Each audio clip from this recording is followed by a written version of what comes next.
Santo anjo do Senhor.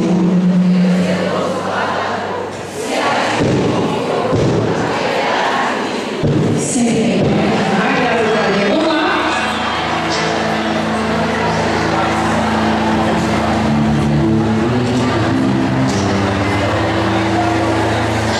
Oi.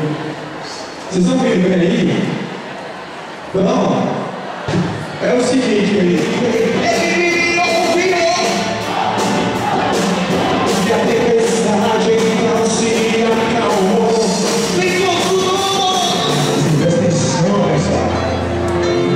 Não deu amém para ouvir. Vamos lá. Irmãos, em novembro,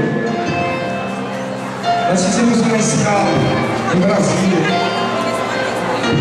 E nessa escala em Brasília, quando nós estávamos já sobrevoando, o piloto anunciou: nós estávamos sobrevoando a capital do Brasil.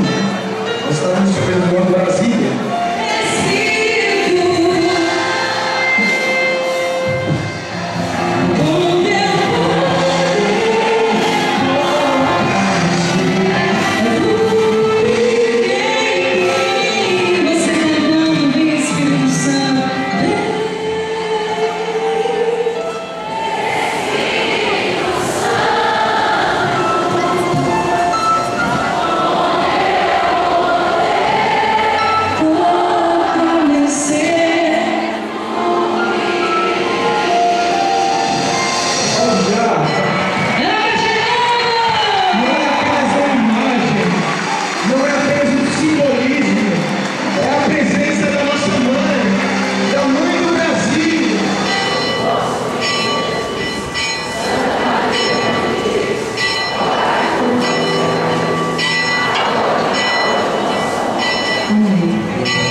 em Aparecida para o retiro do clero. Alguém de vocês viu as missas do clero lá em Aparecida?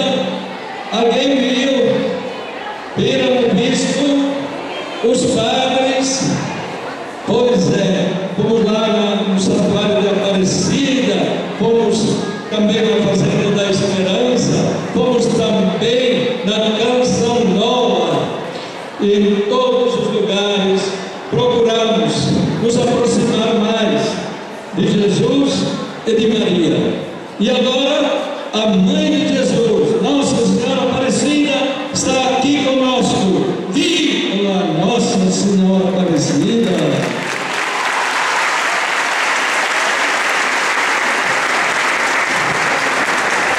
Padre Zenilson, com a equipe. Vocês sabem que Padre Zenilson não veio fazer o retiro?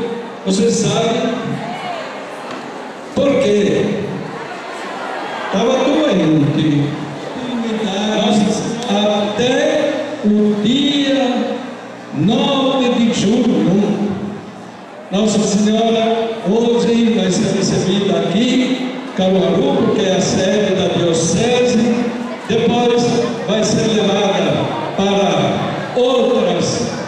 as outras cidades da diocese, todas as paróquias, e vai aos ingressos que eles.